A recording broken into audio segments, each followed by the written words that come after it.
And 10. Ready or not, here we come. Welcome in, Carry guys. on. Welcome in. We are live. Hey. Just jumping straight Okay. into it after a 10-minute delay. All Uh, right. I What's going on, forgot. ladies and gentlemen? I How y'all forgot a whole count doing? in and everything. But you know what? Yeah, that's how we are. Y'all had 10 minutes to get ready All right. for the show, We're in. and now we are here. Okay. What is All up, right. My name Austin? is Austin, My name is Josiah. and we are the.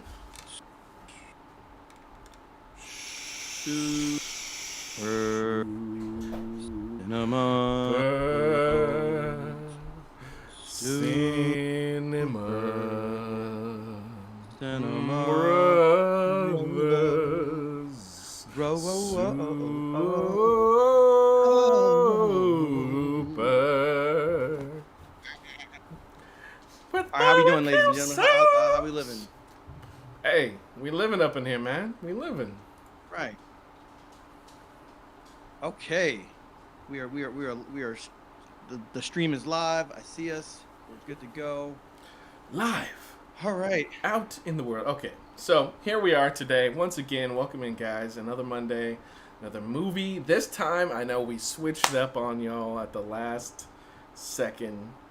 I think we might have sent out a message a few days ago about that switch. Hopefully, maybe. But this movie, we're trying something out. All right, ready or not, here I come. By a couple dudes directing together. I don't remember what their names were. If you want to know, go and look it up. Go check it out. Yeah. This came out a week ago, over a week ago. So there's a possibility that more of you guys have seen this film. I don't know. Maybe. Maybe not. It's not a hot time for films right now. Although this week we're about to get Super Mario Brothers, Super Mario Galaxy, which is probably one of the bigger releases, especially for kids and families. We'll be covering that next Monday. But yeah, we thought about, like, we were advertising maybe seeing the They Will Kill You movie with Zazie Beetz. Still may watch it at some point, but yeah, decided to cover Ready or Not 2. Here I come. Yeah, Austin checked out the first one this past weekend. Isn't that right, man? Yes, I watched it on Saturday. Mm-hmm. So it's streaming for free on Hulu. Mm. So I got a chance to check it out. That's pretty nice. Most of the time they take off, like, if there's a sequel coming out, they'll take off the previous ones or something like that. So you gotta buy it. Not every time, but sometimes. Yeah. This one though, yeah, you can access it on Hulu. Now, Yup. yeah. So all right, let's get on into it. You wanna All right. You wanna cover the film in a sped runny kind of way first, or you want me to tackle it? Let's get the summary out of the way, the synopsis. Let's do that. Plot synopsis. Let's do that. You want to read it? You want me to read it? I'll read it. Okay, go ahead. Here we go. Oh, this is different. This is a different format. Okay. Oh wait, never mind. Is it? It's not. It's just there was no space. I thought it was like one paragraph. Anyways, brought to you by one of the ones taking over the future and the now. Ready or Not 2, Here I Come, picks up immediately after Grace McCauley's harrowing survival of the Ladomos family deadly hide-and-seek ritual, reuniting her with her estranged younger sister Faith at the hospital. However, their reunion is cut short when the council, an elite order of 6 powerful families connected to the same dark pact, is notified of the Ladomas family's demise and converges on the Danforth estate for an emergency gathering. Grace soon discovers that her victory has triggered a new and even more dangerous game. The 4 remaining families must hunt and kill her before dawn to claim the coveted high seat and acquire a ring with seemingly limitless worldwide power. Handcuffed together and thrust onto the hunting grounds, Grace and Faith must navigate deadly traps, ruthless conspirators, competitors, and impossible choices as multiple families pursue them with lethal intent. This film explores themes of sisterhood, sacrifice, and the corrupting influence of wealth and power across generations. As Grace and Faith struggle to survive while chained together, both literally and emotionally, the story examines how family bonds can be both a salvation and burden, and whether reconciliation is possible when past hurts collide with present dangers. The narrative delves into questions about autonomy and compromise, asking what price is too high for survival and whether there are some deals that cost more than death itself. Though its premise of elite families willing to murder for supernatural power and influence, through that, the film examines the moral rot at the heart of inherited privilege and asks whether it's possible to truly escape systems designed to consume those who challenge them, or if breaking free requires sacrifice that fundamentally changes who you are. Message. There we go. All right. Now y'all know what it was that we're watching in this film. A brief summary with just a little bit of spoilers, but that said, let's get into our speed run. I don't think it spoiled too much more than the trailer itself gave away. Yeah. There are a couple trailers. They gave a fair amount away. All right. You know what? I'll do my speed run this first time. Go ahead, man. All right. Ready or Not 2, Here I Come, is a great movie to watch and enjoy if you enjoyed and watched the first installment. If you like the first movie, there's no real reason why you wouldn't like this movie. This movie just ups the ante on the premise and the plot of the first movie. It has all the same strengths and the same weaknesses. There's some witty banter, some clever dialogue here and there, and the same kind of like, why are you making that stupid decision right then and right there? Why is this the only way for the plot to continue? I don't know, but it's a movie. But otherwise, yeah, if you like the first movie, then I think you'll like this one. And if you saw the first movie in the theaters, go see this one in the theater. Otherwise, this is a great streaming level movie. And yeah, the acting, everything, it's fine. You know, there's no real complaints. It's totally fine. Again, there's some funny lines here and there, some little quips here and there, keep you entertained along the way. And yeah, the movie moves at a brisk pace, and you don't get bored. And so, yeah, this is a good movie if you're in this genre and you like the first movie. Boom, in the speed run. Nice. Perfect. There we go. My hat's off to you. That was good. Man, this thing's grabbing my hair, making me look like Goku over here with the ball, like the round spot. Anyways, Yeah. Okay. Let me get to mine. Let me just take a quick little swig of my drink. It's just a regular drink. It's just brought to you by Waterloo Melon Medley. Maybe a sponsor. This is not his. Maybe at some point in the future.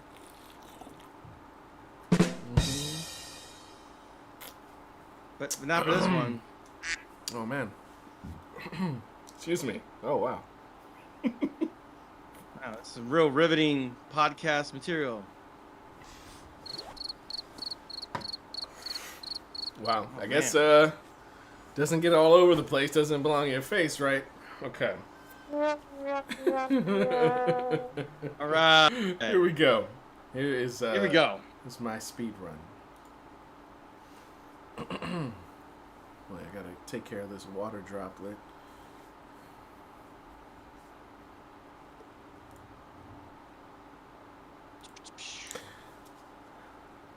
Ready or Not 2, Here I Come, is the sequel to, you guessed it, Ready or Not, the first one. It doesn't have that subtitle, it's just Ready or Not. This film is exactly what you would expect. Having watched the first one, that said, you probably could get away with watching this movie without having watched the first one. Surface level in almost every area. It's not the kind of thing that's going to be challenging you mentally, physically, necessarily, emotionally, maybe for a couple people here and there. It's a completely serviceable, fine film within the genre of action, light Horror comedy. thriller. Yeah, it does lean a lot into the comedy. So if you're going in here thinking that this movie might be like slasher or darker horror movie, not specifically that. It's relatively light with some satanic overtones in some areas. Maybe more overt than overtones, if I'm going to be honest. That said, it's fine. Like if you have the opportunity to watch this on Netflix on a even Thursday night, you're just chilling before the last day of your week, pull it up, and if you want to see people fumble about here and there with various types of weaponry and aren't expecting like the highest caliber John Wick style caliber level of choreography, then yeah, you may wind up enjoying this film. It follows a formula. You're able to guess more or less at the various different moments why the heroes or heroines, I should say, are not getting out of the situation that they could be getting out of. It's because of the story. It's because of the formula. That said, look, if you go in there with lowered expectations, or at least expectations that it's going to be a movie that tries to entertain you with some action, some set pieces, humor peppered in here and there, bringing some levity to the situation, probably will wind up enjoying the film. It's not going to win any Oscars, but I don't think it's actually trying to win any Oscars. But no one cares about the Oscars anyways. So, Here I Come 2, Ready or Not, in reverse, is what you want it to be based off of the first movie, elevating the stakes just a tiny bit. If you approach this like it's a C-tier shonen manga story within the slight puzzly kind of category, you'll probably wind up enjoying this movie. And if you kind of want some slight Resident Evil vibes, slight, you might wind up enjoying this. Now, if you're expecting something of the quality of a Knives Out, you're not going to get the level of twists and turns and intrigue and all that stuff. But you do get a little bit of that ensemble cast experience with more or less a bunch of no names. But they're not trying to do that specific thing. So, are you ready? All right. See you later. Thank you. All right. Is there anything you would like to say before we jump into the spoiler section of this live stream movie review? Any last words? Would you agree that, so even though you watched the first film, it's not that necessary to watch the first film, right? Technically, you could still enjoy this movie if you never saw the first one. Seeing the first one fills in all kinds of gaps, and it definitely makes it a better experience, especially seeing them like very close to each other, so your memory's still fresh on the first movie, for sure. But it's not necessary. All right, cool, man. Well, I'm down to get into spoilers now if you are. All right. So with that said, ladies and gentlemen, we are now exiting the spoiler-free segment or portion of this live stream movie review. We will be entering spoiler territory. So this is your spoiler alert, spoiler alert, spoiler alert. We will be spoiling the film. If you have not seen Ready or Not 2, Here I Come, and do not wish to be spoiled, please pause this or come back and join us. Let us Yeah. know what you think in the comment section. But from this point forward, 5, 4, 3, 2, 1, we are now spoiling the film. Spoiler alert. Here we go. All right.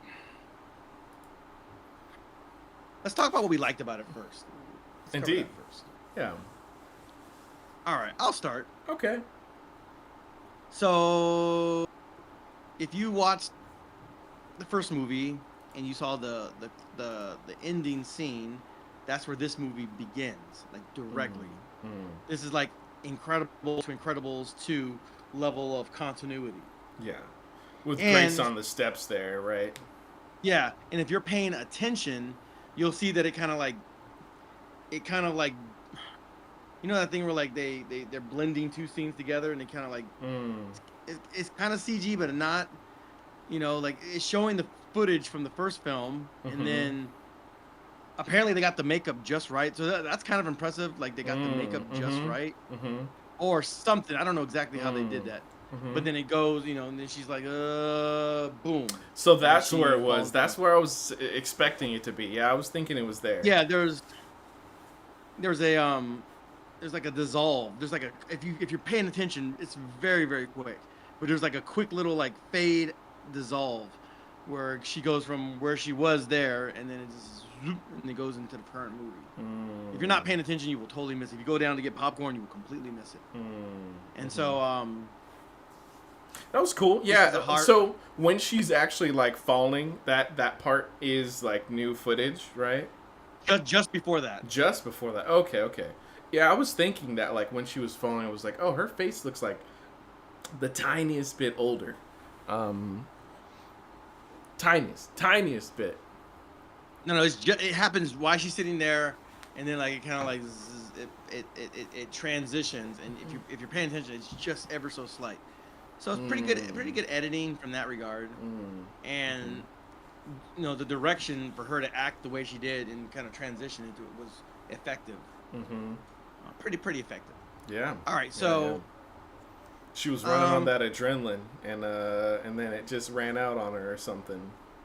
Yeah, something like that. I mean, there was a lot of blood loss. She lost a lot of blood, and so between the adrenaline, the only coming off the blood, yeah, she, she flatlines, and then they resuscitate her. So there's that.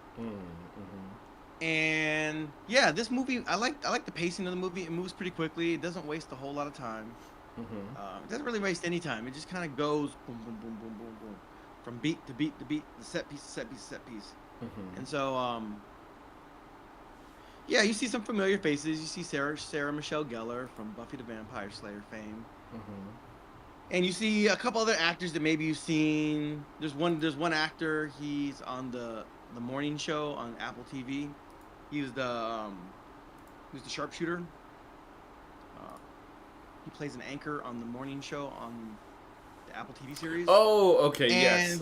Sharpshooter. Maybe not. and of Maybe not course- so much.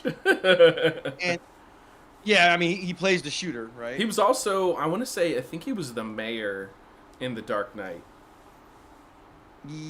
Yes, he was. He was. So I mean, I say sharpshooter, doesn't mean he was an effective or skilled sharpshooter, but you know, he was aiming. And because the plot needs these girls to stay alive for the duration of the movie, he did not hit his target. This poor man shot So- like 50 rounds and missed everything. I mean, they were just jogging at a generally brisk pace. Yeah, Now- yeah. In fairness, like sharpshooting and sniper rifling is a skill, and you know, like if you gotta, you know, listen, it doesn't matter. We're not gonna get into all, you know, the slightest differential and all that. Yeah, Listen, they needed to live, so they didn't get shot. That's it. That's just how it is. Leave it at that. That's just what it is. Yeah. Yeah. Yeah. So, yeah, you see some familiar faces. The most notable of which is Mr. Elijah Wood. He plays kind of a he plays the lawyer for the demon or the spirit Mr. of the LaBelle, estate or some Mr. LeBeo. which is probably just like the Baal or something like that. It sounds like it. He's That's just a just how- demon, some Yeah. kind of demon, demonic figure. Mhm. He's like the representative, the sole representative for this demon, and he's just overseeing all of the rules and all of the pomp and circumstance of this hunt. Mhm. So, yeah, he plays a kind of an understated role, but a role nonetheless. You get that like signature Elijah Wood smile at a certain point, and you feel good about it. It's like, Totally. hey, it's, you know. Hey, welcome in. Keep it real. Welcome in. Oh, hang on. Dang, sorry for Let's missing your first message there. Yeah. All right. What's going on, my man? What Good to is see you. God bless. Let's go. God bless you, man. Hope you're having a wonderful week so far. Yeah, hope so. Yeah. Yeah, we're doing all right, man. We're hanging in there. We're doing all right. Yeah, we're covering pretty decent movie. Overall, like I enjoyed myself. So yeah, the acting's fine. It's a very competent movie. So I don't have any. I mean, the complaints I have in this movie are the same complaints I had for the first movie. So, just characters making really stupid decisions that keep the plot. Yeah. long. Which we can get to some of that, you know, in a little bit when we get to that section. For hyper uber convenient contrivances, you know. Oh, loaded firearms. Like, all right, well, there you go, you know. Security desk, so of course they gotta have loaded firearms, and she just kind of breaks through. No plexiglass here, just, and then she walk. You know, all right, sure. A kid has 2 submachine guns, 2 sub Uzis. All right, why not? You know, like. Look, to be fair, he walked out of the room for him, so like he must have brought him with him, and he was like, "Oh, let me go to my room and grab him."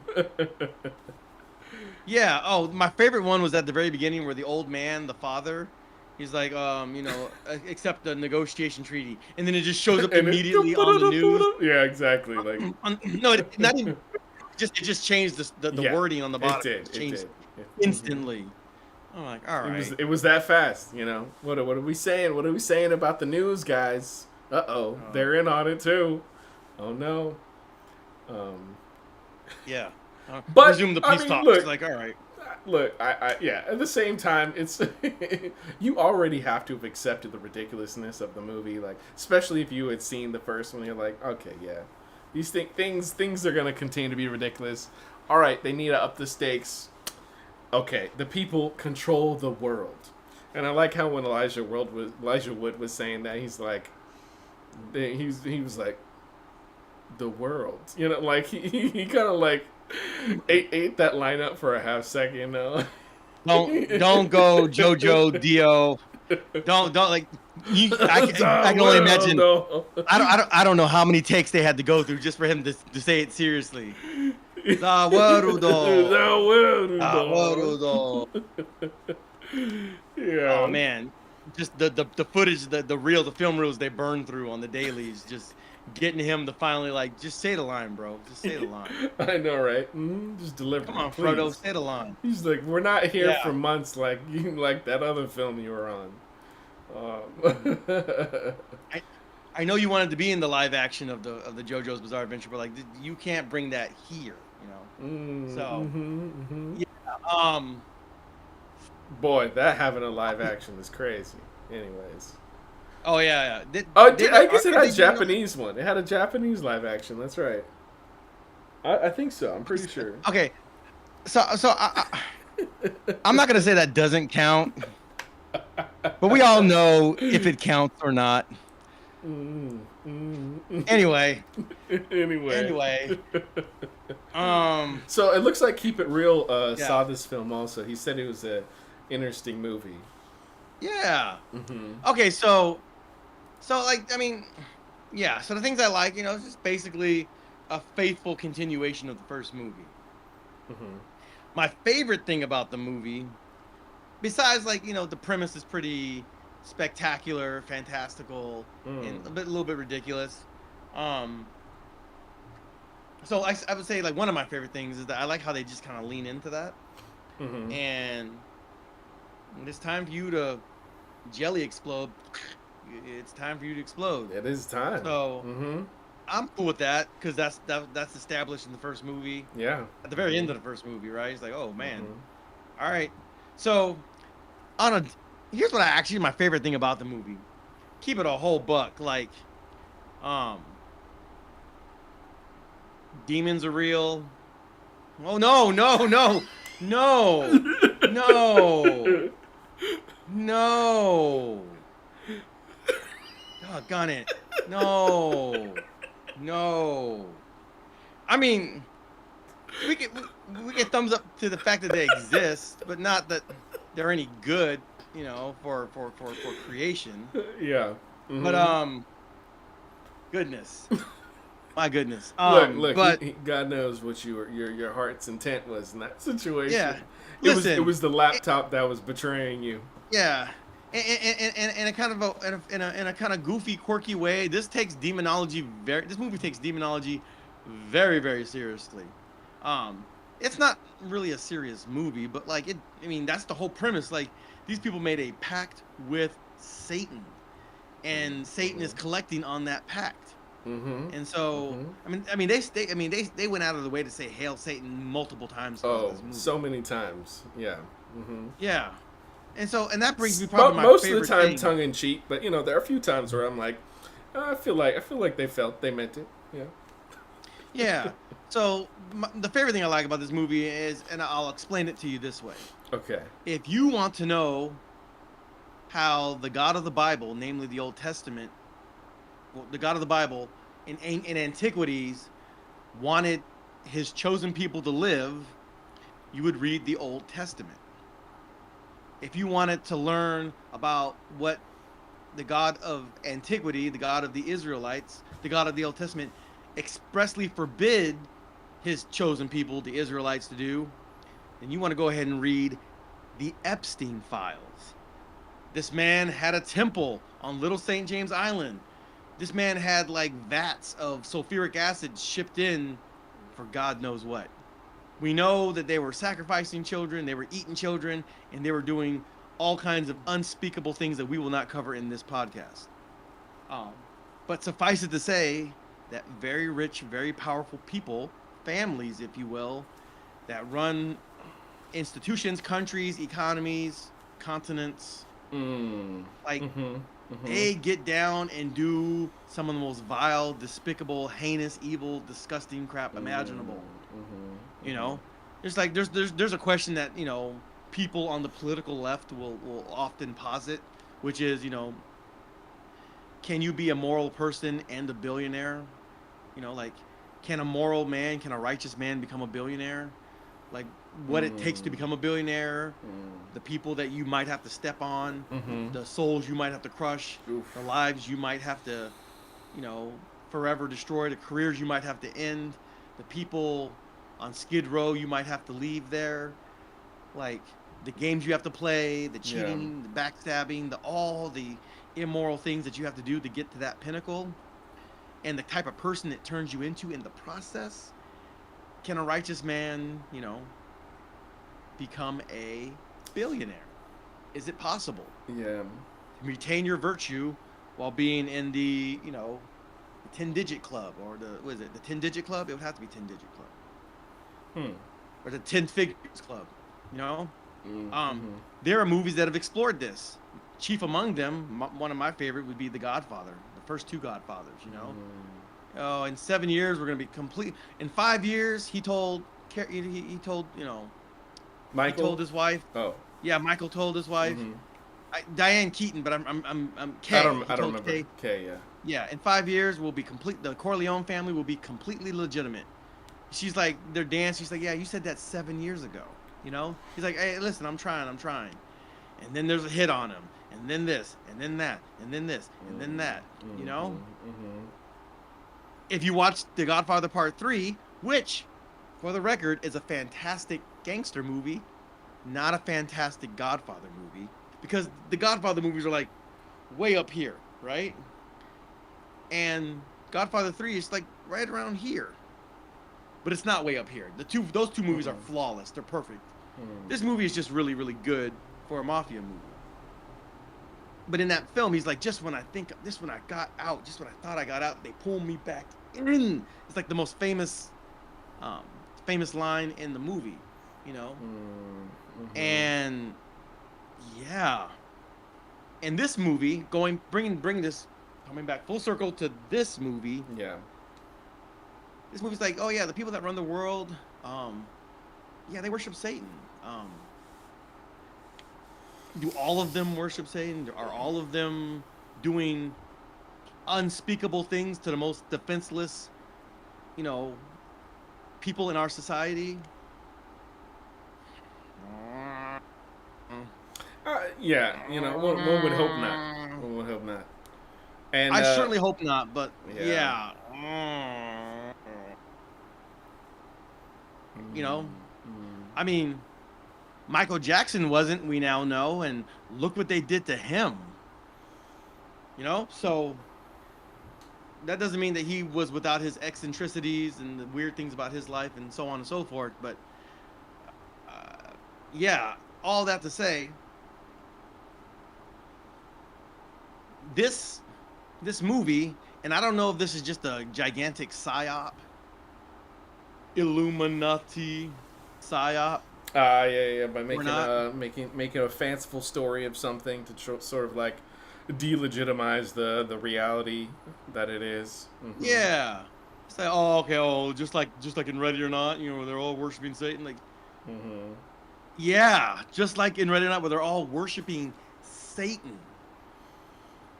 Listen, you can be an atheist all you want, you know, like, you know, I like Disney movies too, but like, yeah, the people that run the world, they don't share your atheism, not at all. And so, you know, you can be mad because God didn't do what you wanted him to do, and you can, you know, oh, I'm so mad at God, I don't believe in him, but I'm so mad at him, but I don't believe in him, but I'm so mad. You can play that game if you want to. The people that are running the world are not playing that game. These bloodlines or whatever, they are not playing that game. They look at you like a goober. So, you know, have fun with all that, you know. I just believe in one less God than you. Like, yeah. Have fun with all that, sweetheart. Like, go play somewhere. Grown folks are talking, you know. Shh, speak when spoken to. You know what I'm saying? Yeah. Meanwhile, in reality, like, yeah, there is such a thing called spiritual warfare. And there's things going on, man. There are many things that go on. You know what I mean? Like, for real. Again, if Mr. Epstein hasn't like shined a light on that and opened your eyes to that, then you just committed to having your eyes closed. Yeah, have fun. That's true. Yeah. Let me catch this up. Oh, you want to? I just want to say this movie highlights that reality, and I appreciate it, even if it's a big CIA psyop. All right, go ahead. All right, I'll catch us up on the chat real fast. Yeah. I don't know if she's still in here, hopefully. Matrice popped in saying, yo, love this review. And then, Demons, okay, I tap Matrice. out. Matrice! Woo! Welcome in! And if you left, thank you for joining us for the half second. Yeah, and then, Keep It Real was, responding back when you were talking about all of that. Yeah. I think a lot of people misunderstood that movie. Okay, so this is oh man, I wish it was the Godfather Part 3 review because we could really get into it.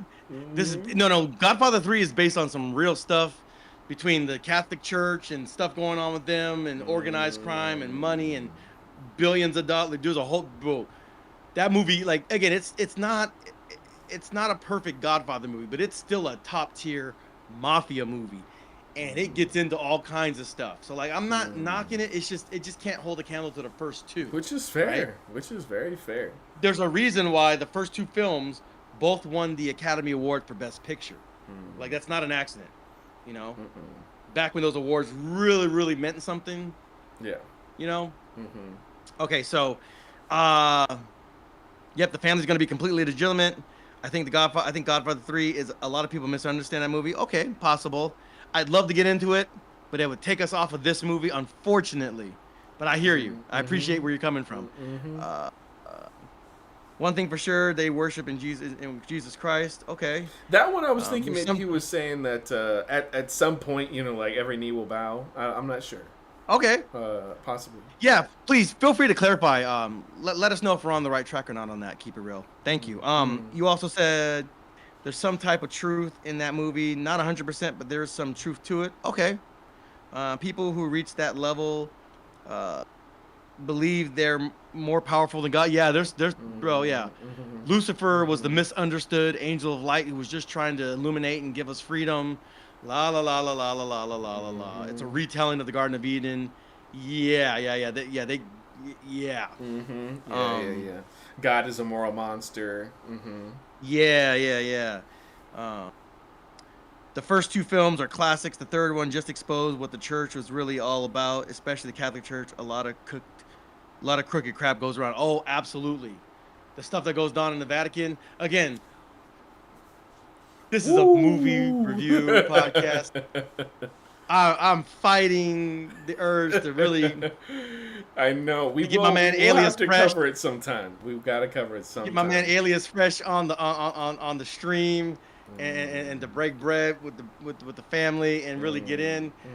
Hopefully there's a movie where we can really do that.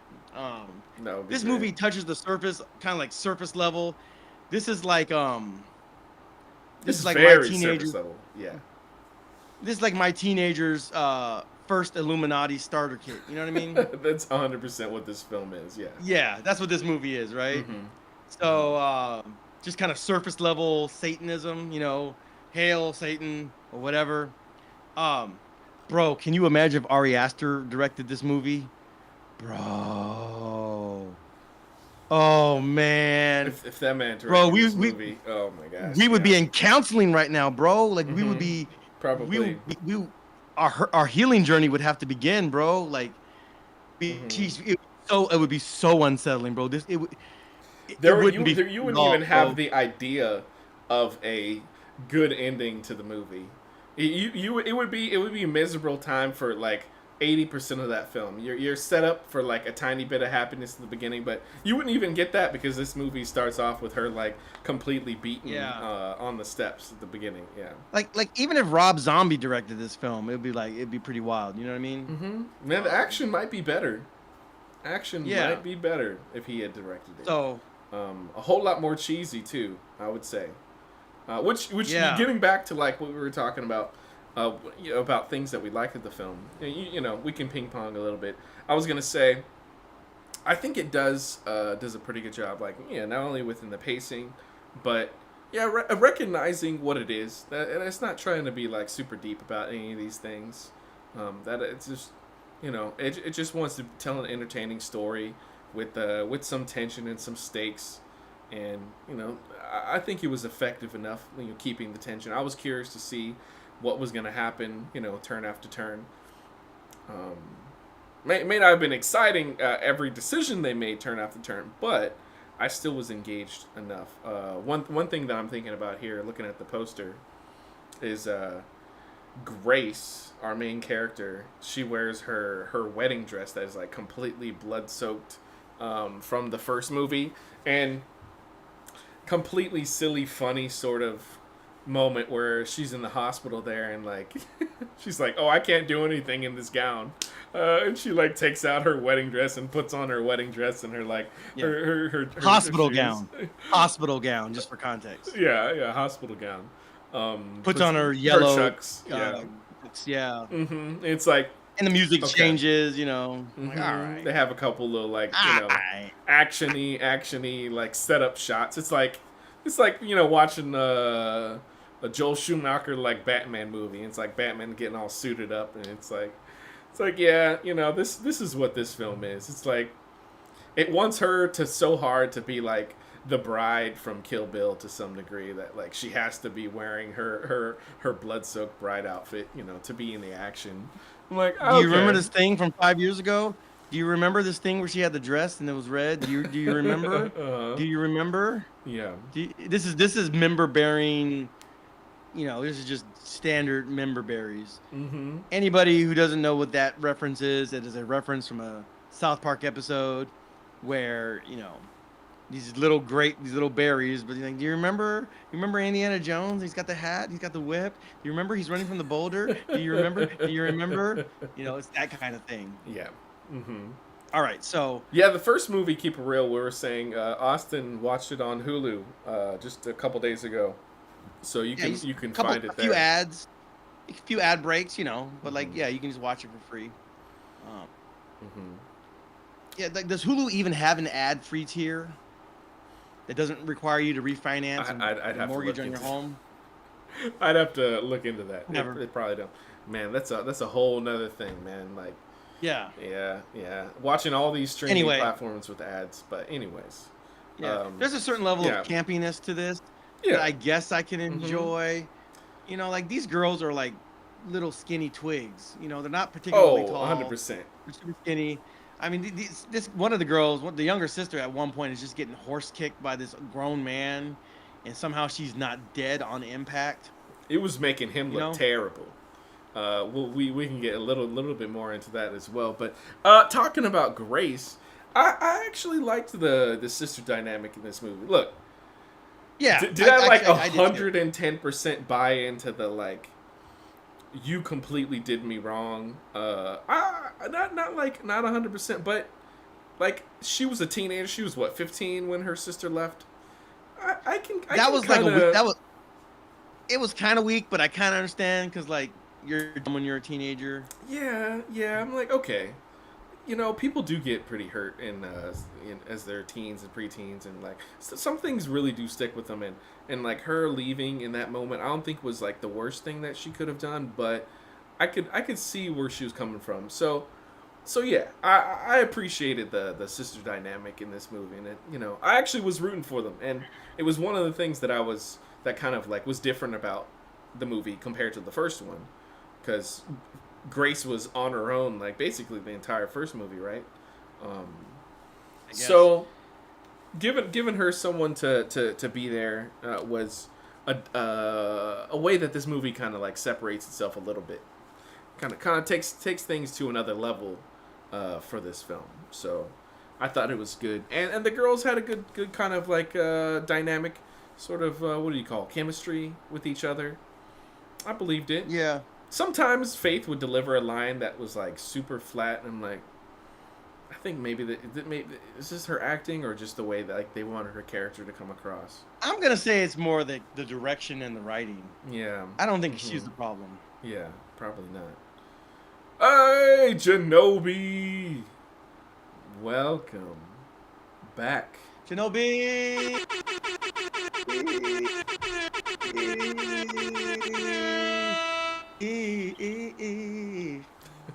What's up? So Good to see you. Genobi thought Hulu was just on Disney Plus now. I thought so too. Maybe they do still have separate apps. So was it through Disney Plus that you watched it? Like the Hulu I guess section of technically Disney Plus? Yeah, I mean, I clicked on Hulu just out of habit, but it was kind of basically like, Yeah.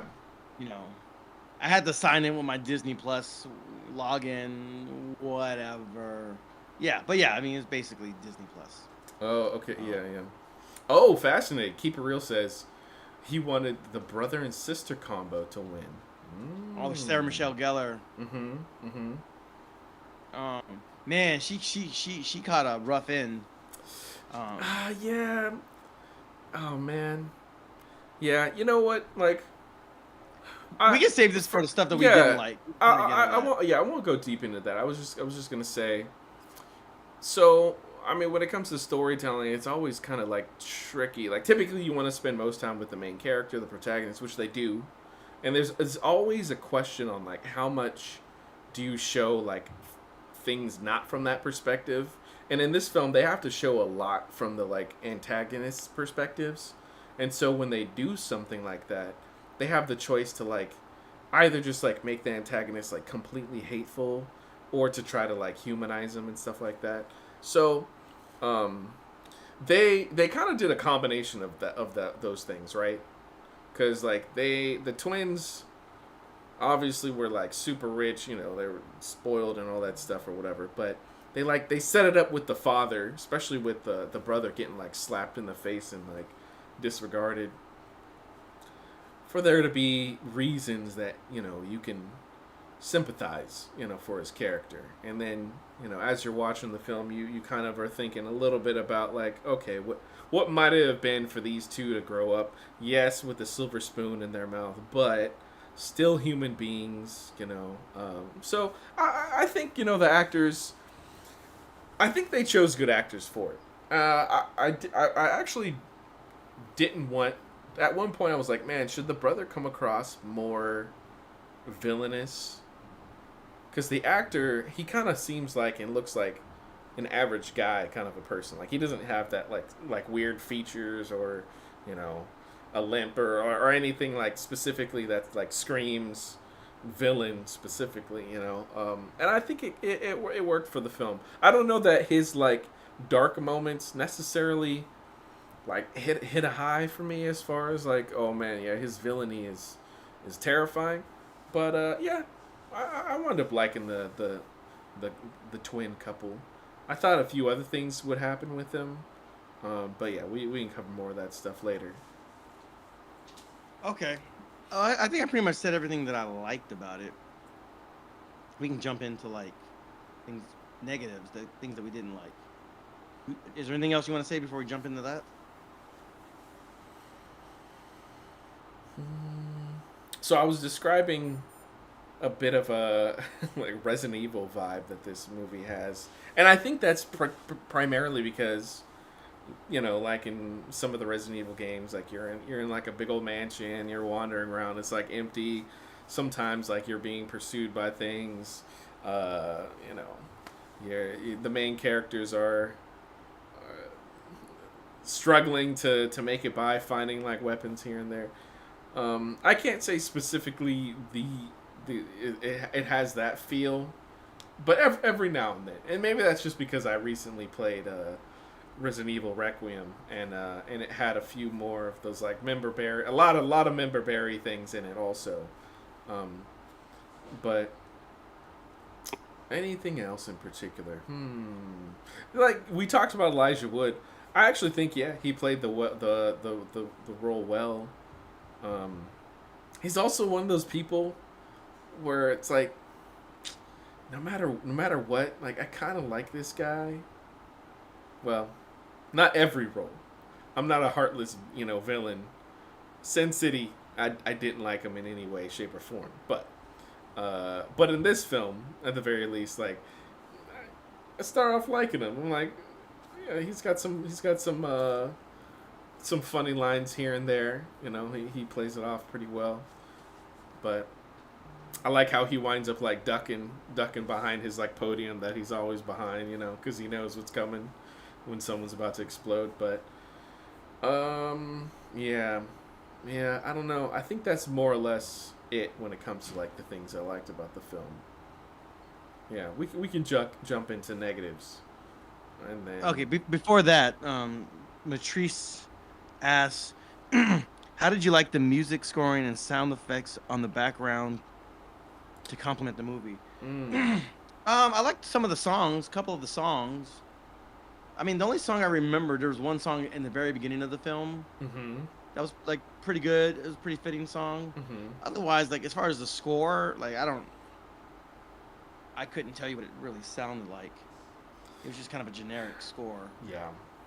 But some of the songs that they chose to play at different parts are actually pretty good and pretty Yeah, fitting. they do a bit of that, like, you know, pop music over sequence, not montage, but yeah, they do the whole pop music over things, kind of a technique here and there. But yeah, nothing special. Yeah, sound effects were fine. The Mm-hmm. kind of the splatter sound effect was fine. Uh, that's like the main, like the most consequential sound effect in the film. Mm. Yeah, I'd say Yeah. nothing stood out as it didn't make sense. So when it came to, yeah, sound effects specifically, all the weapons, sounded believable. Like the environments when they're running around the environments and stuff. I think Foley and all of that did a good job to, recreate what you would expect in most of those environments. But yeah, it doesn't try to do anything artsy fartsy in any way, shape, or form in that regard. But the fact that it is completely immersive is like, the biggest crown that you could give those departments. The fact that you're just in the movie, everything Yeah. sounds like you would expect it to be. Is yeah, the biggest accolades for them. Yeah. Um, this is not an A24 movie, so it doesn't have that kind of retro techno vibe, lo-fi girl aesthetic Mm-hmm. that all their movies have, Mm-hmm. for better or for worse. We've talked about it with some A24 films. Um, but yeah, it's fine. Mm-hmm. Yeah, and the sound effects, the one that really counts is the splatter, Mm-hmm. and yeah, that's done pretty well. Yeah. Okay, so with that said, let's talk about our negatives. What do we not like about it? You go ahead and start this time. Hmm. Yeah, I guess biggest thing. I guess I forgot to cover within the positives. I think for most of the movie, the main character, I don't remember. I seem to maybe have a foggy memory of the first movie that she had choicefully not, like, she was not wanting to be a part of the game, not wanting to kill people, right? Until she was like pushed like into a situation where it absolutely had to happen.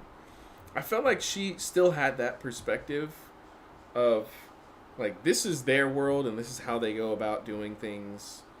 Murder is a part of it and a necessary part of it.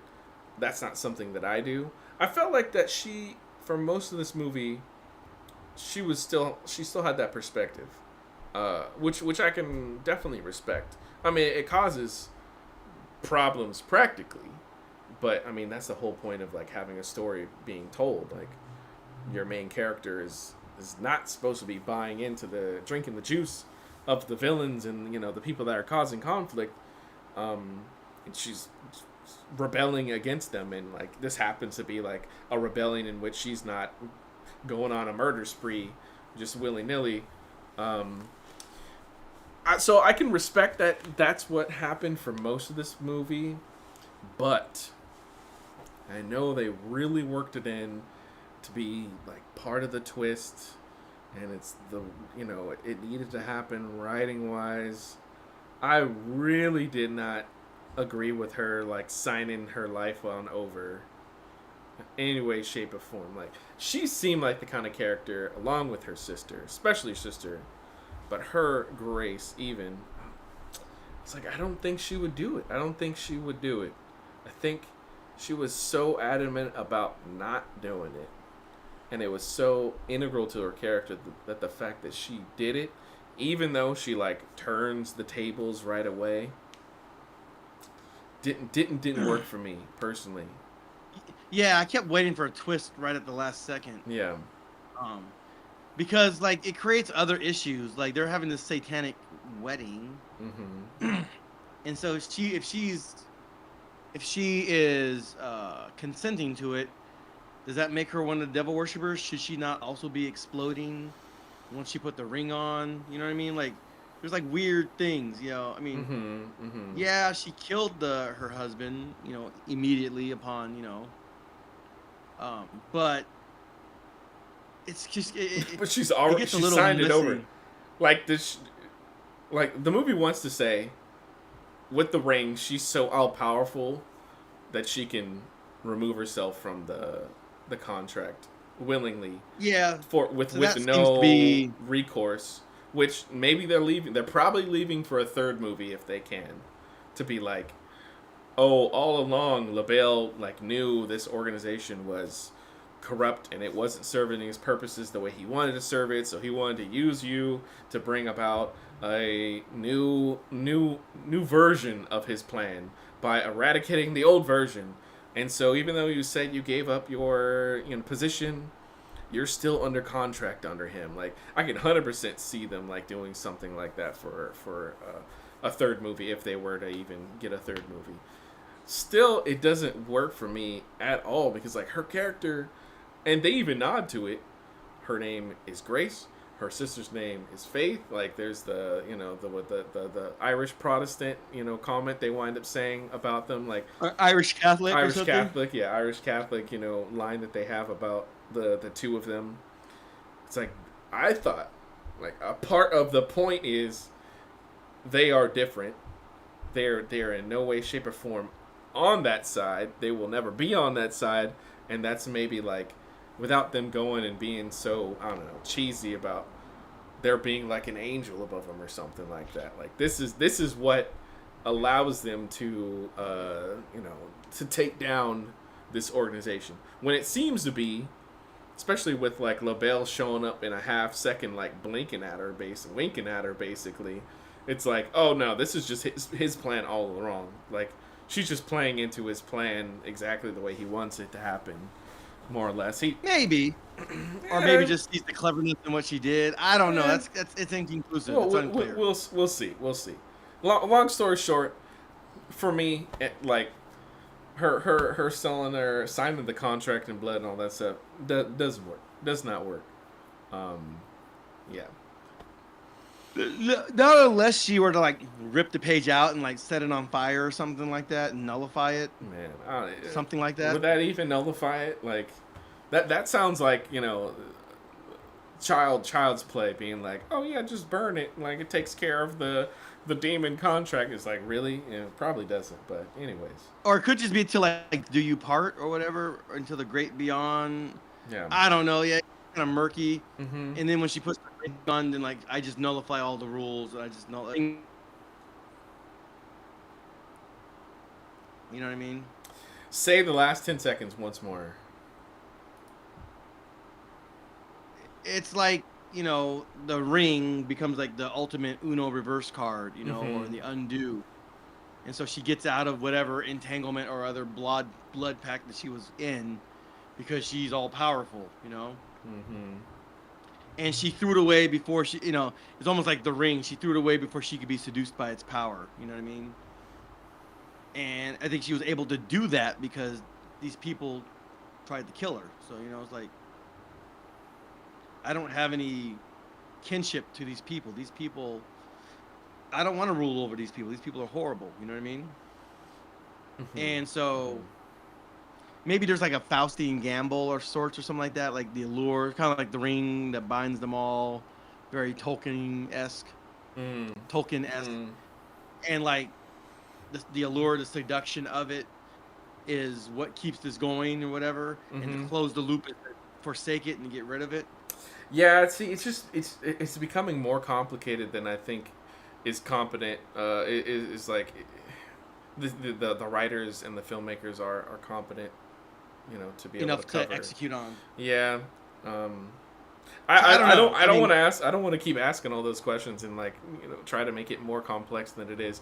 Like when it's on the surface level, I think is when the movie's like successful, but. If you got me questioning like the inner workings of how everything actually happens, like if you're given power by something, are you able to use that power against the something that's giving you power? Like the minute this turns into the culling game, Jujutsu Kaisen season 4. Did you watch the episode where they just explain all the absurd, ridiculous rules of this goofy game they're playing? I haven't gotten there yet, but I'm 100% expecting that Texkashi sort of meme. Oh yeah, where it's like there are five kinds of hockey. Oh no, yeah. No, but I sent you the Sylvanas video. Oh right? Yes, I haven't watched it yet. Yeah. Just basically kill people and release Gojo. You know what I mean? This movie, if we think about it too much, it's gonna veer into that territory. Yeah. And that's not the strength of this movie. The strength of this movie is people go, Yeah. People go explode, and it's a hunt, chase and pursue. You know what I mean? Yep. Okay, All so right. back So to back to Matrice real fast. She said, "Does it give Ready Player One immersion?" uh, I'm not sure fully what you mean by that, but um, it's a different movie. It's not the yeah, same dynamics. yeah, I yeah, would say yeah. no, just because the Hmm. mechanism of action in that movie versus this movie are just completely different. Yeah, They're yeah, they're yeah. There, wholly under there are another no control. like social, cultural references like that are like called out and experienced in this film, in the No. same way as Ready Player One. Yeah, it's a different kind of a thing. Yeah, Um, Ready Player One is like an homage and a love letter to the 80s and 90s big blockbuster movie references. You know, mhm. nostalgic feels. Member Berry. I mean, this Member Berry is the movie. That's basically what it It is. is. It 100% is. And so, this movie, it's not trying to be that self-aware. No. It's by design. It's not designed to be self-aware like that. Mhm. Mhm. So, okay. So let's get into another thing that I asked. Yeah, interesting question too, Matrice. Thank you for It asking. was though. Yeah. Yeah, yeah. These are completely conceptually just very very different movies. Mhm. To answer your question, okay. So I said earlier I kind of like the campiness of it because the campiness allows the movie Mm. to Mhm. proceed Mhm. in the plot. So there's copious amounts of plot armor for the main characters, the two Copious, sisters. indeed. I mean, the younger sister's getting horse kicked by a grown man and not dying. Mm. Um, yeah, you That you was a can't that was take a that rough many. scene. Yeah, you can't take that many haymakers to the face, guy who has 100 pounds on you and muscle and Mm-mm. live. You're gonna die. And then he's kicking you on the ground and like horse kicking you to where like you fly and hit the wall. All Mhm. your bones are broken. You're gonna die. That's a grown man that's fighting you. Like you are a tiny little twig. Mhm. Like this is beyond weight classes. Like you're gonna die. Even if he's So in his 40s or 50s or something like that, like that is what's bro, gonna he's happen. got grown man strength. Yeah. You are acutely like that's a strength that someone in their 20s doesn't have because they haven't had enough practice in their own body. Like that's why they call it like grown man or old man strength. Like that's a real thing. Keep it So real, saying, "Oh yeah, he kicked her. He was beating the meth out of her." yeah, Yeah, yeah, yeah. hang on. Oh, Kill Matrice is Bill. asking, so is it more Kill Bill style? How would you compare this movie to? I mean, like in its action moments, there's some similarities. Kill Bill a little bit. I really wouldn't put in that category though. Like, okay, for the overall concept, it being a violent game, there's This some isn't a shades, revenge some tale. slight shades. It's not a revenge Yeah, tale, and like the action choreography isn't nearly as slick. But yeah, the over the top like blood splattering, that is, I mean, that is something that's yeah. similar to Kill. Tarantino-esque in a sense. In a Yeah, sense. in a But yeah, sense. like these girls aren't fighters. They're, Mm-mm, they're like mm-mm. just trying to survive. Yeah, So going back to something I didn't like, the flip side of that campiness is yeah. like just completely like I cannot sustain disbelief anymore. Like and Mm. characters making stupid decisions. Okay, so going back to the first movie, I was Mm-hmm. watching the movie. I was like, okay, I can follow along with this. I'm cool with this. Mm-hmm. And there's a part where the bride, she Grace, right? Grace, yeah. She she finally steals the car and drives away, right? Mm-hmm. And then while she's driving, we don't know how long she was driving for. We don't know exactly how fast she was going. We'll get to that why that's important in a second.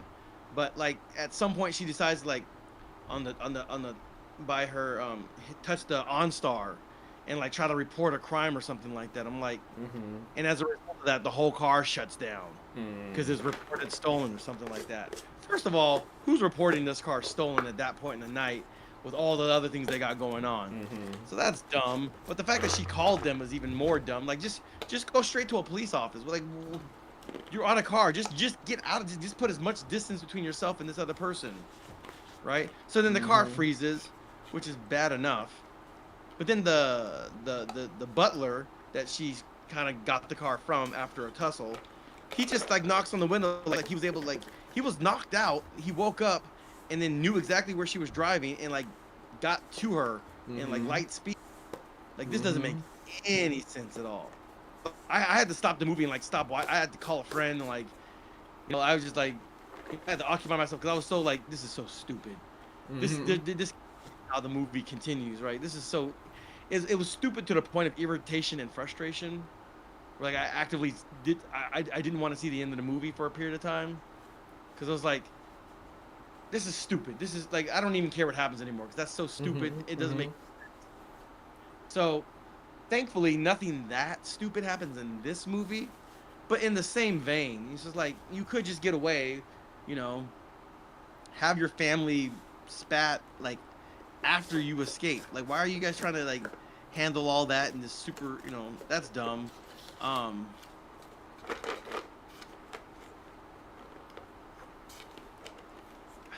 Uh-oh.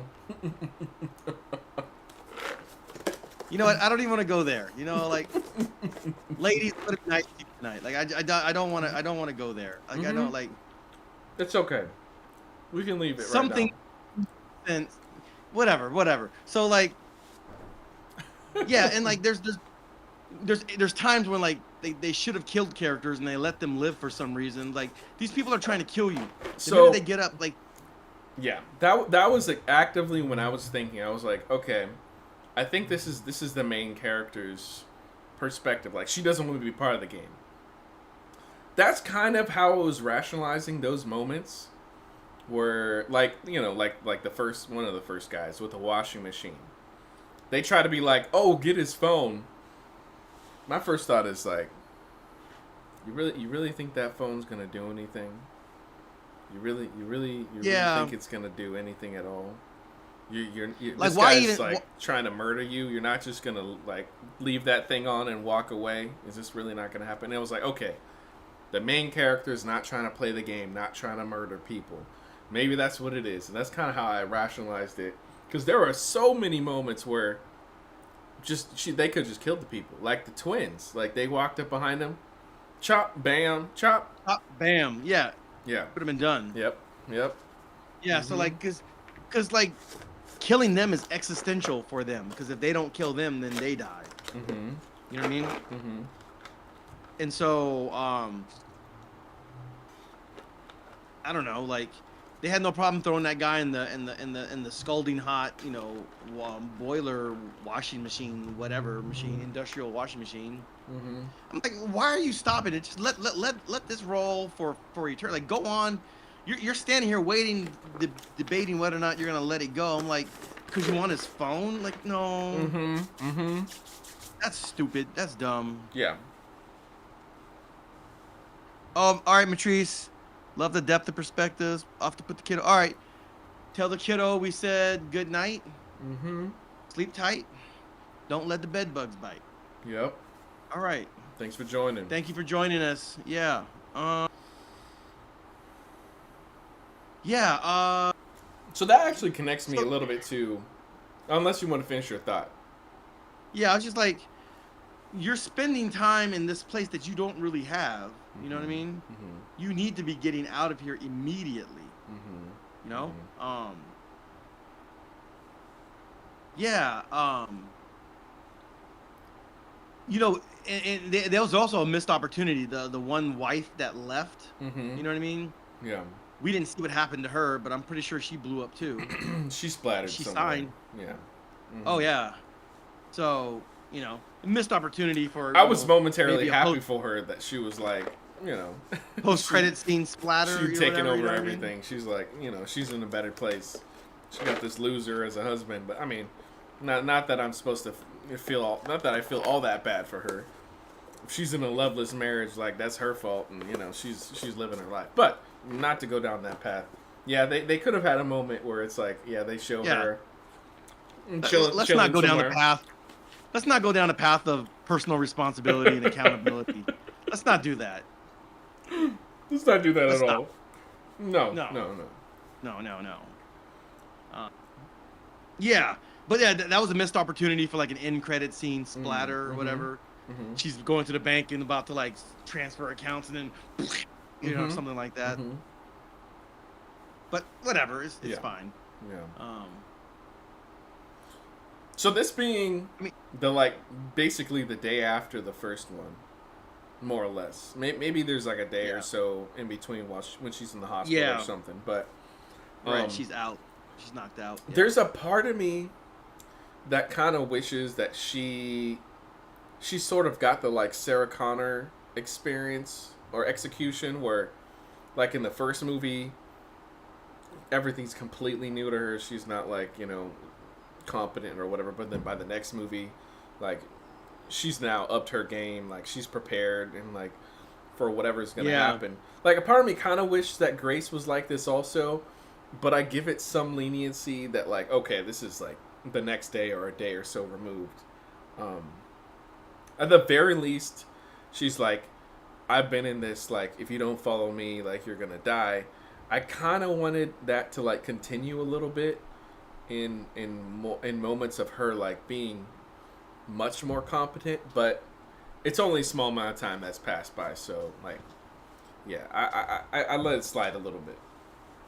yeah. The other thing I didn't like was like the inconsistent nature of some of the rules. Mm-hmm. You can only use things that were, only use weapons that were accessible during at the time at which their patriarch signed the contract. Mm-hmm.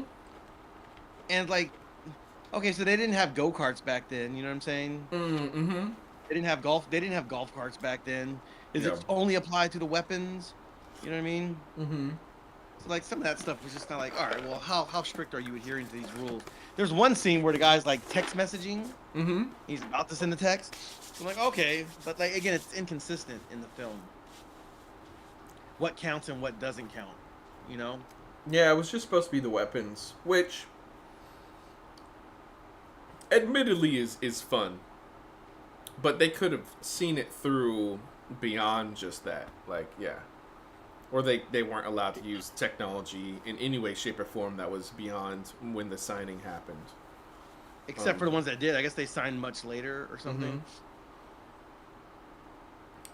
Man, I almost wanted Yeah. like really quick like flashbacks of like that moment where the family actually like won into things. Like, Yeah. see like the grandfather of the twins like using that like fist spike weapon or whatever. Like in a movie with a little more style, I think we could have gotten like a slight, flashback for each of the characters showing something cool like that. Yeah. Oh, you know what? Little funny aside with weapons and, minor negative. Bro, the like Chinese sword that was in this movie is like I mean the Japanese katana. you know what? I assumed it was supposed to be a Chinese sword, like,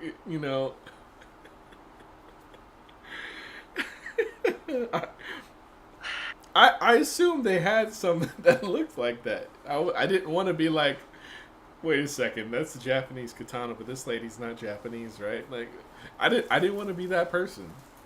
But I mean, it's totally in a sense, fair. it kind of doesn't matter. But I mean, Yeah. if it's supposed to be like, it ultimately it doesn't matter. Yeah, ultimately. But yeah, it's not Chinese, but maybe who knows what, whatever. Maybe there's half Japanese in the blah blah blah blah blah blah. Who cares? It doesn't. It really doesn't matter. Maybe the rules were so loose where it's like, oh, you could technically use any weapon from that era, no matter what, Right. culture. There have been or samurai something. swords. Yeah. There have been samurai swords for hundreds of years. Yeah. The Whatever. man, it doesn't matter. It bugs me though. Whenever there's like a cool weapon or item or something in a movie, and it just doesn't get used. Like, I know she had him like at one point, and then didn't hack off one head. no, it just didn't. It just didn't get used. They did obviously pick it up at the end of the movie, like they remembered it, but it's just all for show. I'm like, oh, it kills me a little bit, like, because this is the kind of movie where, like, a big part of the excitement and reason why you go to the movie is to see like the creativity and like the conflicts and all the different weapons and all the different kills and all that stuff. And it doesn't really do anything satisfying with any of the like kills or weapons or whatever. If anything, it's just like comedy fodder, especially the the guy with the sniper rifle. And yet again, yeah, with the sword like not being used, it's like, oh man, it hurts me a little bit. It hurts. Like, why would you show it to me and tease me and do nothing with it? No.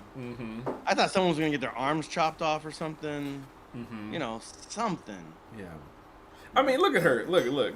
Faith is holding that katana in this poster here, blowing her bubblegum bubble, trying to look all cool. Yeah, you know, you see a poster like this, and you're like, ooh, they're promising some cool action with these weapons. Not that one. Yeah. Great poster, by the way. It is. Great poster. Yeah. Yeah, I mean, it does make the movie a bit more epic than it is in practice. I love how the twins' father is up in the corner over there, looking like Mr. Burns. Excellent. Oh yeah. Yeah. I thought it was kind of funny, like when they're suffocating the dad with the pillow. He's like, hurry up and do it, but then he's like actively fighting it, which I guess is just like a normal, natural response if you're choking. If you're suffocating. Wait, I changed my mind. I know, right? Yeah. But apparently he was ready to go. Like, he was like, all right, it's got to be done. You know? Well, he cared more about the position being in the family, so the whole loophole of the twins both being able to, you know, compete at the same time, or be in the contest at the same time, I think was everything that he needed. Yeah. At one point, I thought that Sarah Michelle Gellar, her character, was going to kill her brother at some point. But it ended up being the other way around. Yeah, when she came in and was talking to Grace there, I really hoped that she was just trying to run a manipulation. But the fact that she was just like on the level and like being honest about that, I was like, oh wow, this is not what I was expecting. There's some moments here and there where it's like there obviously we're seeding that the brother had an anger issue, but I don't know. It didn't fully work for me that she was like, I've been keeping him in check my whole life because I know how terrible he is. It's like, okay. Yeah, it was a little. It was kind of a little bit of a stretch. Not entirely, but like. I mean, the movie will say like it's not because he kills her right after, but it still didn't feel like that specifically to me.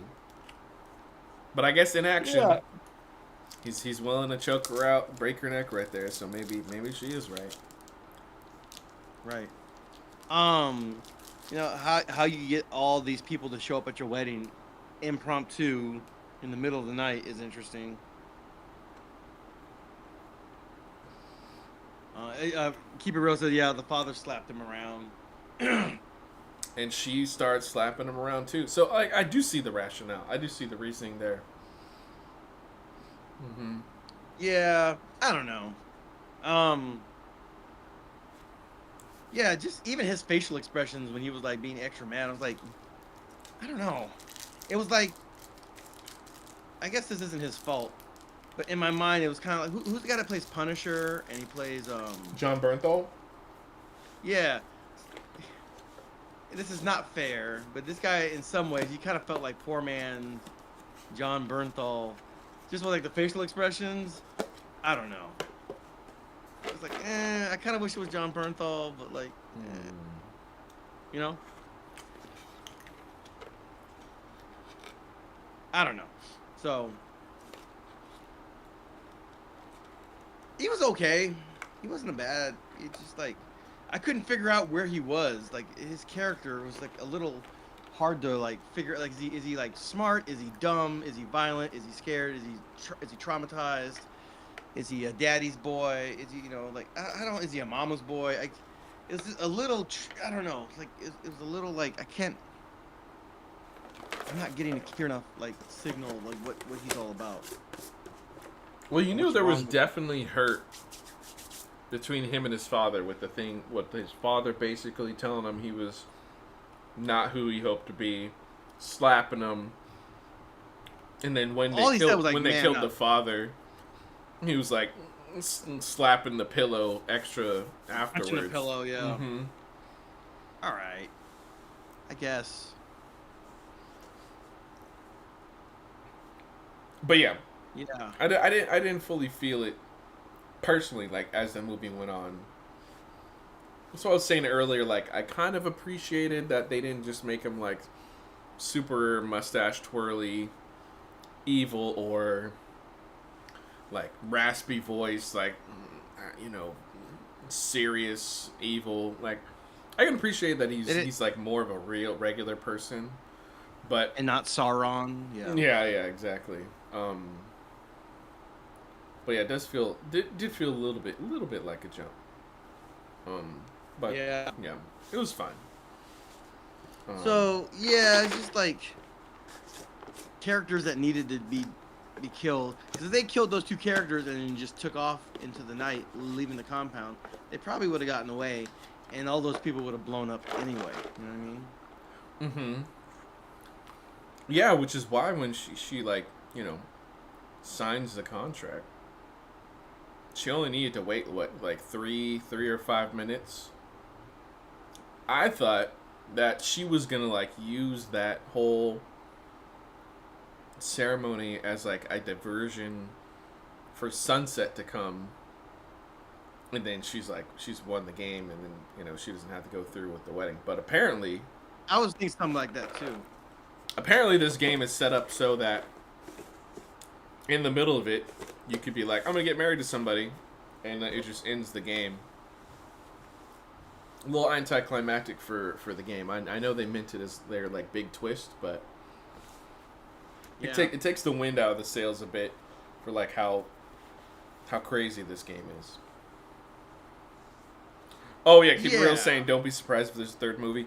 I'm expecting there to be a third movie if this does well enough. Like, it was 100% the kind of franchise that they will continue on as long as possible, as long as they're making money. The Illuminati. Yeah. Mm-hmm. Like I was saying earlier, Mr. LaBelle is gonna be like, oh yeah, I wanted all of those people to be executed to bring about the new chapter of my plan, which is to impregnate you with my child. You've heard of the Bohemian Grove. Have you heard of the Bohemian Rhapsody Grove? You know? I don't know. Like, I mean, they said rule the world. So, like, I don't know how much bigger. Are aliens coming in the next movie? Mm-hmm. Extraterrestrials? Mm-hmm. Are they going to be in Roswell? Like, Mm-hmm. I don't know. Okay, so that's actually maybe a slight negative also for me. I get it. It's cool to be like, oh wow, these people they're able to shut everything down, kick out people from a wedding and a whole complex. Like, oh, they control everything. That paints kind of a corner for them. That our main characters are striving to leave, to get out for safety. When that's not actually a thing. I mean, they do say in the movie, like, oh, we own the police and all that stuff. So like, okay, have the main characters realize this earlier in the film, and like stop trying to actually like escape the complex. They wanted to keep us in the dark a little bit on that though, and be like, oh no, we knew it was you all along. It's like fine, but like, you walked them into your own trap, and then you just like were almost killed by them, and you like ran away without a plan. I don't know. So I know that's why they're like, okay, but our whole big twist is gonna be she takes over everything and then gives it up. So it's like, I know why they did it. It's just not satisfying for me. Yeah, like was she gonna take over and like start doing all this stuff? But then like at some point it requires an oath to Satan. You know what I mean? Mm-hmm. And maybe the marriage vow, although the marriage is like by the name of Satan until the fires of hell. Like, all right, well, that's kind of. I kind of feel like in some way you might kind of should have like blow up yourself. You know, Mm-hmm. if you take that Yeah, vow. yeah. Bro, I tell you though, if they do make a third movie, man, I swear they're gonna come up with like, there are those people that have taken the vow to LaBelle, and then there's those people that have taken a vow to the other side. This is the angelic order, and we are. Uh, We have been keeping LaBelle in check for centuries. Yeah. but I mean, she got rid of every. They got rid of all the families.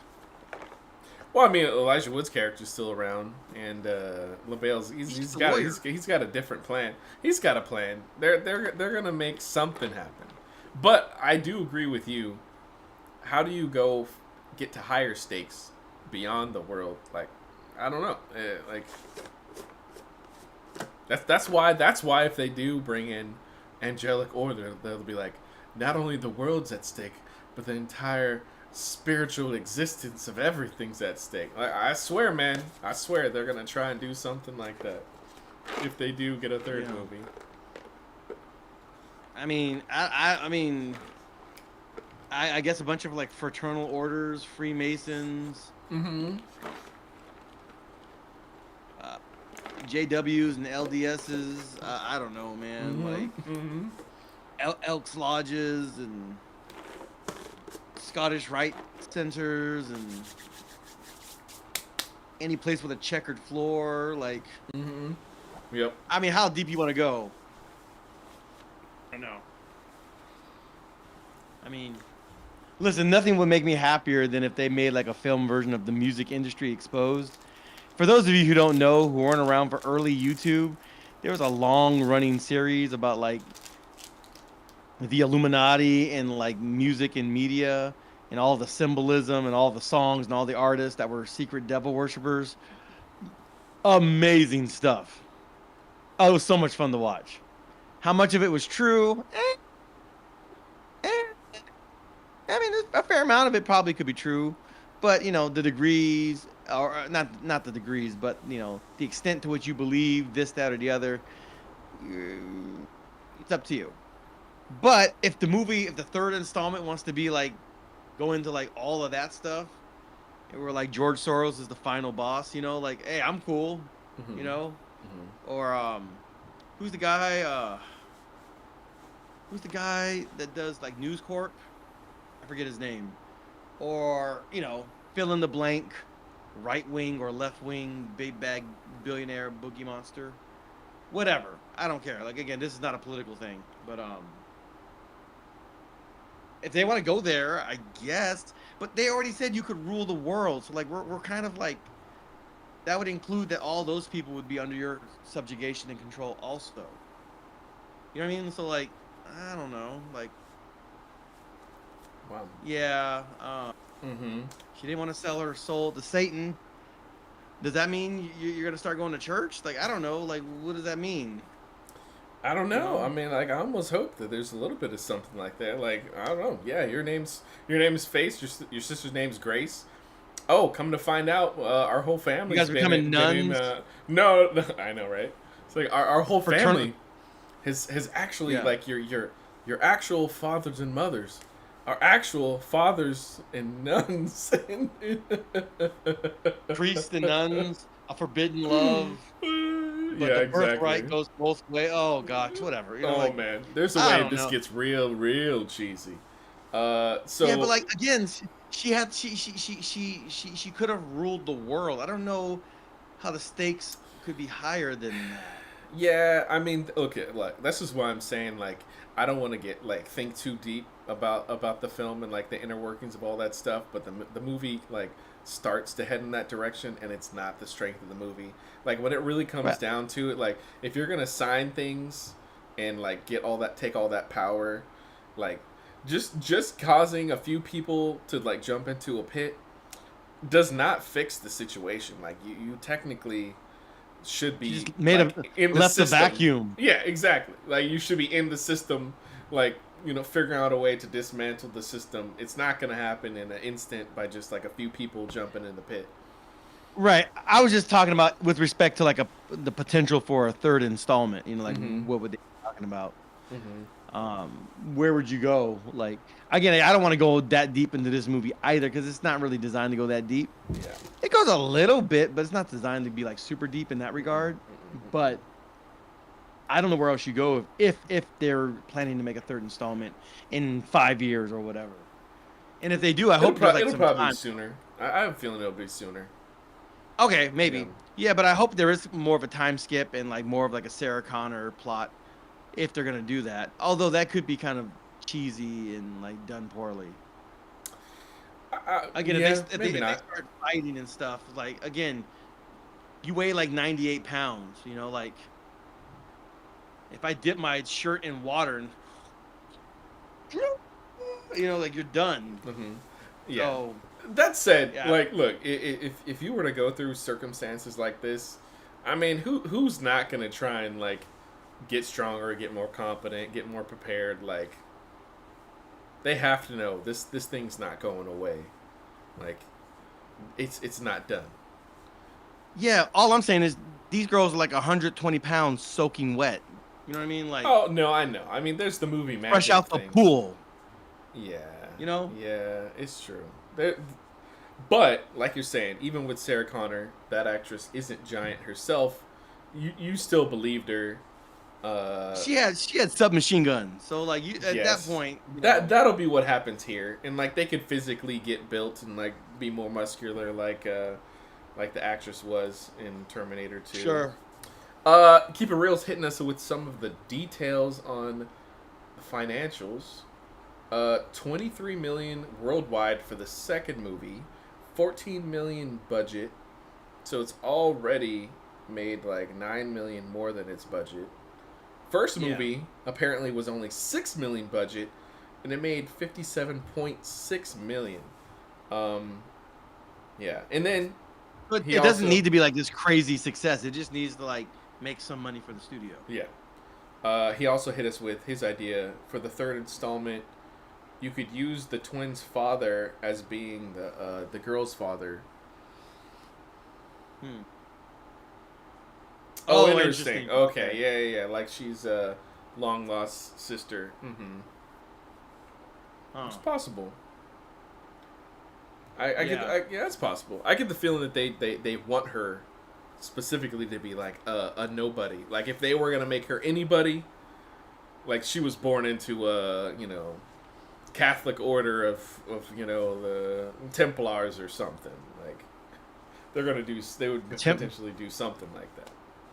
The Roman Order of the Knights Templar Palpatine, you know, like whatever. Yeah. Yeah. Actually, her last name is. Oh, I'm sorry. Her last name is now Skywalker. Oh Mm. man, you didn't know, but this is filling in the gap between the no. All right. Yeah. So yeah, So go ahead, man. I don't have anything else. I think we covered everything. I don't really have anything else either. All right. So, ladies and gentlemen, this concludes our review of Ready or Not 2. Here I come. We are the Super Cinema Bros. My name is Austin. My name is Josiah. And we thank you for coming in and joining us. Big shout out to Keep It Real, It's Real 2020. Yeah.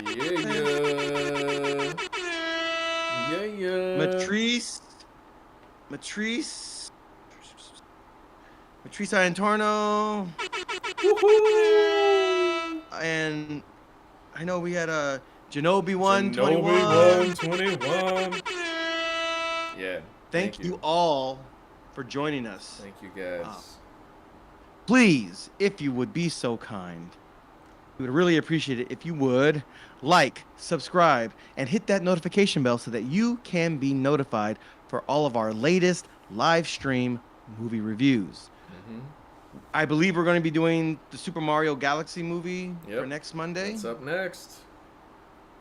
I'm looking forward to having things to go on rants about and to revisit our Super Mario Brothers movie, the points that I made there, because I just have a strong feeling that they're going to be prescient and relevant and meaningful for this movie. Probably. Probably. I've already heard some spoilers about certain other Nintendo characters that are going to make an appearance in this movie. I have not heard. Do not say anything. Yeah, I won't say anything. Mm-hmm. All I'm saying is they're just burning through all kinds of things that they don't need to be burning through this early in the franchise. Yeah. This was going to be a $1 billion franchise any way they sliced it. But man, they could have teased this stuff. All right. They really yeah. could have teased this stuff. They could have. They could have. And we're not going to talk about it now because... Nope. We'll get into it next week. So let me stop right now. So I'll say, look, I'm a huge sucker for Yoshi and Rosalina. If those characters are done well, I'm gonna be a happy person. Both pretty voiced simple. by Seth Rogen. No.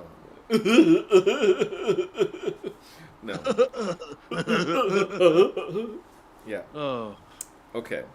I hope Donkey Kong doesn't show up, by the way, for that reason. But, you know, if he does, he does. Yes. Hey, look, he's a good filmmaker. He's a good director and pretty good He's talented. when it comes to writing. He's around my age. Yeah. I'm not really trying to hate on No, him. Like, it's just his... I appreciate it, but like, he's done a lot of voice acting, and that's fine. That's fine. I'm just... It's just not our cup of tea when it comes to those characters.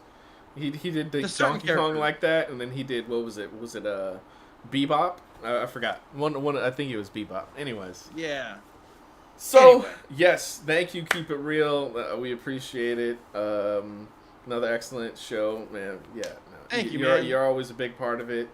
Thanks for coming on in. A gentleman and a scholar. Mm-hmm. Indeed. That's right. All right. So, yeah, next week we will be covering the Super Mario Galaxy movie. So, come on back, tune in. And until then, yeah, I guess we're signing off. May the Lord bless and keep you. May his light shine upon you. May he give you his peace. And, yeah, we'll catch you next week, you guys. God bless you. Thank you so much. Grace and peace. And we are out. God bless you guys.